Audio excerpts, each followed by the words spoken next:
아, 네. 잘, 저는 이제 남북교류협력지원협회에서 이제 뭐 프로젝트나 연구를 진행하기 위해서 초빙연구원으로 지금 일을 하고 있고요. 이제 협회 이름에 맞게 교류와 협력 부분에서 이제 지원하는 기관에서 그런 업무를 하고 있고 관련 연구를 하고 있다고 보시면 될 것 같습니다. 어, 뭐 통일백서 사장 남북대화 부분은 이제 뭐 찬반 토론 이런 부분이 아니기 때문에 교수님과 더불어서 저도 그 사장에 대한 언급을 간략하게 하고 또 여기에 대한 제 의견을 살짝 덧붙이는 것으로 토론을 진행하겠습니다.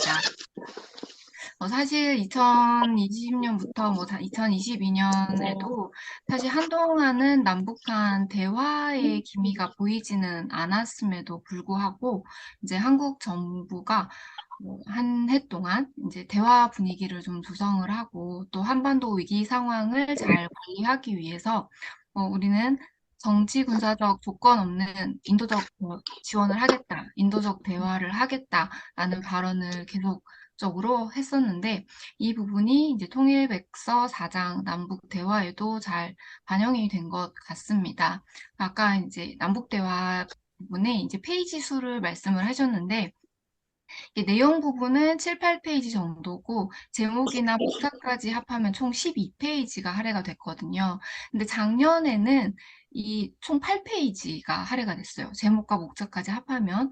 그러니까 작년보다는 페이지 수가 약 50% 정도 늘어난 거고, 근데 전체 통일백서 그 페이지는 작년보다 사실 줄었거든요.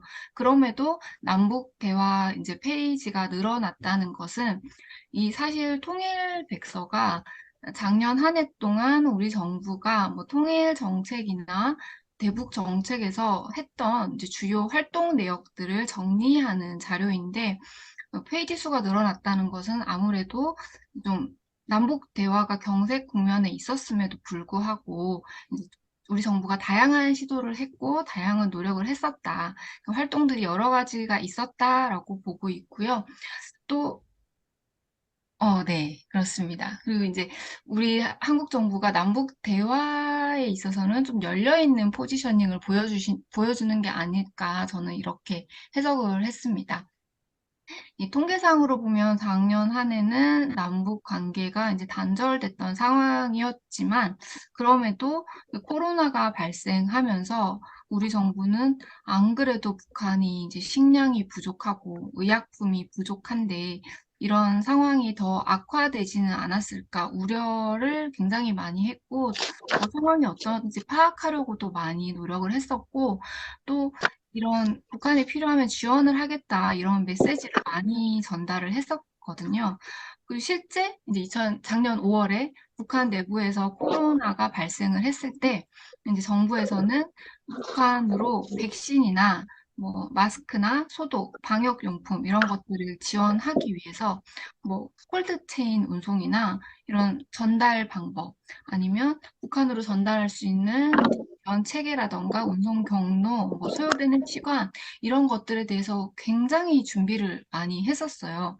그리고 구체적으로 어떤 물품을 지원할 것인지. 왜냐하면 이 대북 제재 상황에 놓여 있기 때문에 저희가 대북 제재의 그 상황을 어기지는 않으면서도 또 이를 회피하지 않는 물품들을 추려내는 작업을 했어야 됐고 또 대북 제재 면제가 필요한 물품들에 대해서도 파악을 했어야 됐거든요. 뭐 예를 들자면 구급차 같은 경우도 우리가 북한으로 주기 위해서는 지금 대북 제재 면제 신청을 해서 승인을 받아야 되는 상황이기 때문에 이런 제품들을 다 분류를 하고 언제 어떤 식으로 보낼지에 대해서 굉장히 조사를 하고 준비를 했었습니다만 이제 남한이 이렇게 지원을 하겠다라고 제안을 했는데 북한이 이거를 이제 묵살을 했죠. 그러면서 저희가 준비했던 물밑 작업들은 다 무산이 됐었습니다.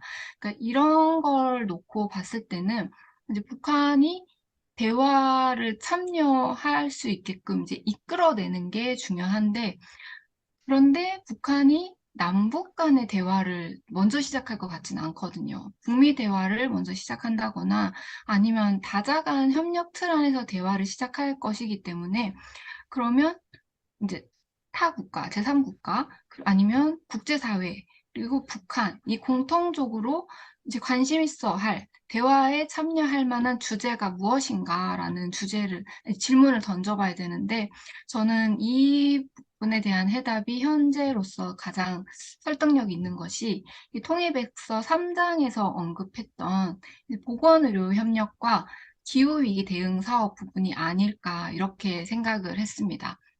우선 보건의료 부분을 먼저 보면 이제 코로나 이전에도 그렇고 이제 코로나 이전에도 그렇긴 했지만 코로나 이후에 이제 더 강화된 것인데 국제사회가 이제 북한 의료에 대해 관심이 훨씬 더 강해졌어요. 왜냐하면 북한이 코로나 발생으로 이제 국경 봉쇄를 했기 때문에 모든 국가, 모든 국제기구가 북한으로 접근을 할 수 없는 상황이 돼버렸고 또 북한이 자료를 공개하지 않고 있죠.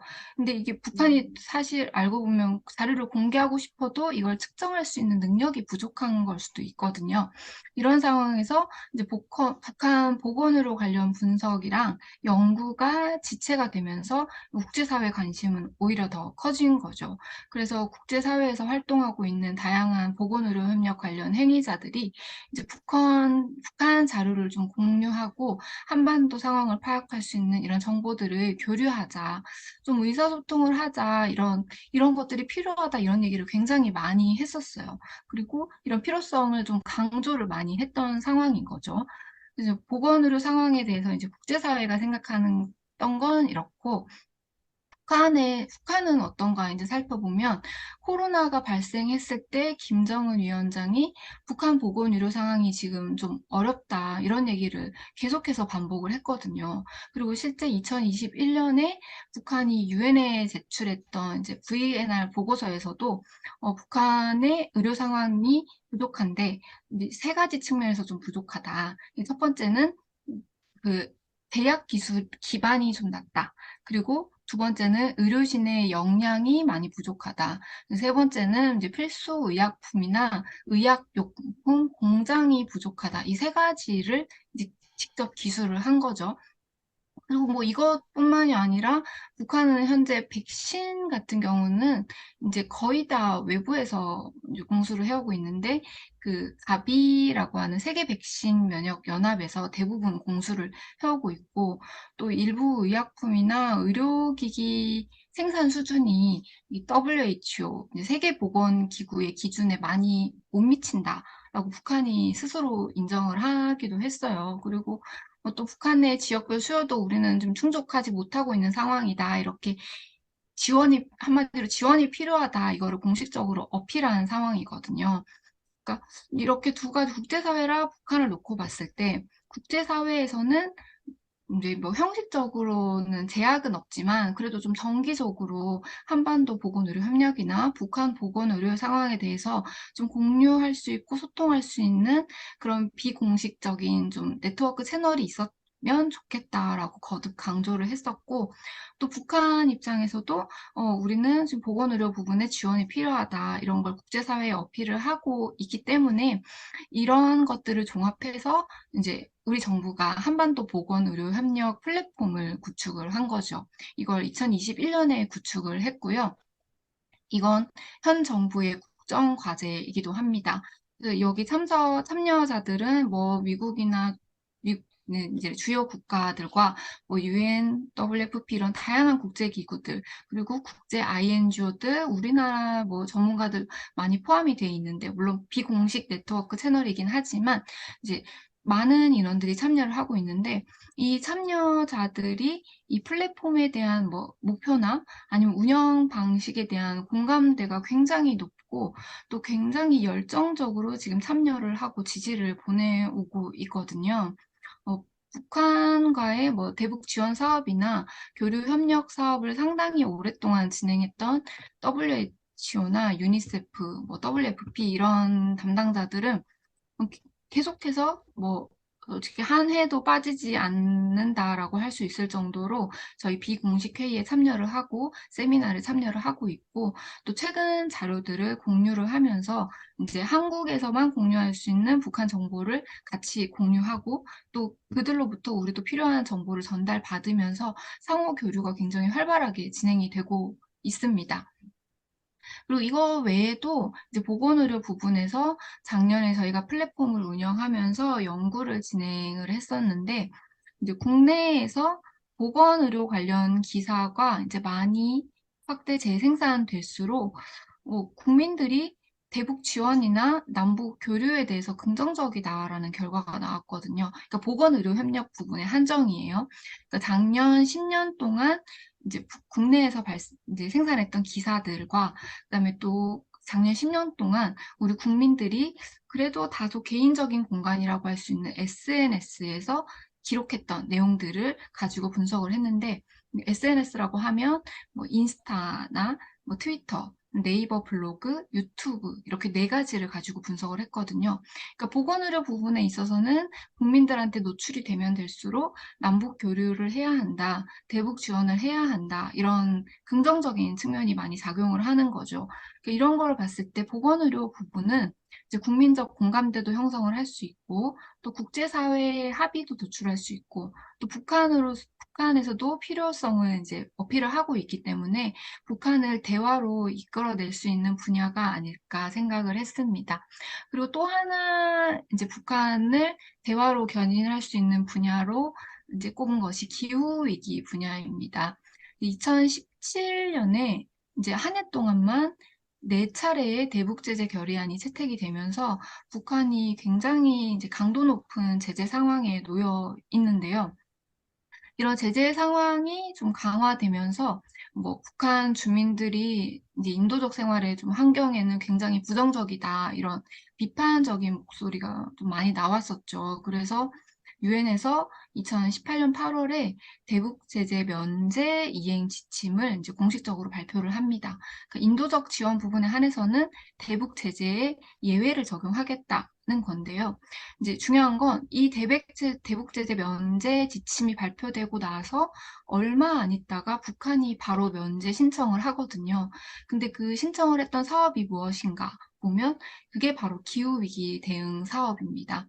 이제 기후위기 대응 같은 경우는 현재 국제사회에서도 많이 논의되고 있는 주제이기도 한데, 그 유엔에서 기후변화 협약이라고 해서 이제 UNFCCC 산하 안에 이제 기술이나 사업을 지원할 수 있는 기구와 자금을 지원할 수 있는 기구, 이제 CTCM과 GCF 이렇게 두 개를 운영을 하면서 이제 개발도상국들이 기후위기 상황에 대해서 사전에 예방을 하거나 좀 사후에 대처를 할 수 있도록 적극적으로 지원을 하고 있는데, 북한이 이제 가장 먼저 신청을 했던 건 그 GCF, 녹색기후기금에서 기후변화 대응을 위한 능력 배양 사업입니다. 그러니까 이게 신청을 해서 UNFCCC, 그것도 GCF로부터 승인을 받았어요. 그래서 자금을 지원받을 수 있게 됐는데, 이게 1718위원회 대북제재 면제에서 이제 승인이 거절되면서 이제 아직까지 계류가 된 거죠. 근데 이 사업은 이제 승인을 거절을 했지만, 그 다음에 북한이 신청했던 이제 기후위기 대응 사전 예방 차원의 뭐 산림 보건 사업이나 온실 지원 사업은 대북 제재 면제 승인을 하거든요. 그러니까 1718위원회도 이런 국제사회의 흐름이나 분위기에 반하는 행위를 할 수는 없었던 거겠죠. 그러니까 앞으로도 그렇게 될 거고, 이런 상황을 놓고 봤을 때는 이제 기후위기가 북한에서도 관심이 있는 주제고, 또 남북 간의 대화, 뭐 남북 간의 대화가 아니더라도 다자 간의 이제 그런 협력을 이끌 수 있는 뭐 하나의 의제가 아닐까 생각합니다. 그리고 총일 백서 관련해서 추가적으로 좀 언급하고 싶은 부분이, 이 남북 대화를 좀 재개하고 이걸 대비를 하고 또 국민과의 소통을 강화하기 위해서 판문점 견학을 이제 계속적으로 진행을 하고 있다라고 언급을 했는데, 이 판문점 견학이 뭐 북한이나 통일 분야 전문가들이 많이 참여를 하는 것으로 알고 있어요. 그런데 이제 꼭 이런 분야가 아니라 해외 인사나 뭐 해외 이런 연구자들이 참여를 했을 때 굉장히 반응이 좋다고 들었습니다. 저도 이제 국제기구 유니세프 서울 사무소장님이랑 오랜 소장님이랑 같이 판문점 견학을 작년에 한 번 더 갔었는데 이분이 굉장히 판문점 견학을 다녀와서 굉장히 고무적이 되고 또 이 판문점 견학 2시간 동안 한반도 통일에 대해서 굉장히 언급을 많이 했었거든요. 그러니까 이 뭐 이제 남북 대화가 한동안은 재개되기는 어렵지만 만약 대화가 재개된다고 했을 때 북한이 대화로 나온다고 했을 때는 뭐 북미 대화거나 아니면 다자간 대화일 가능성이 높기 때문에 이런 상황에서 이제 해외 전문가나 해외 연구자, 뭐 해외 학생들을 대상으로 판문점 견학 홍보를 좀 확대하고 남북 문제 관심을 독려하는 것이 좋다고 생각을 합니다. 네, 이상 토론을 마치겠습니다.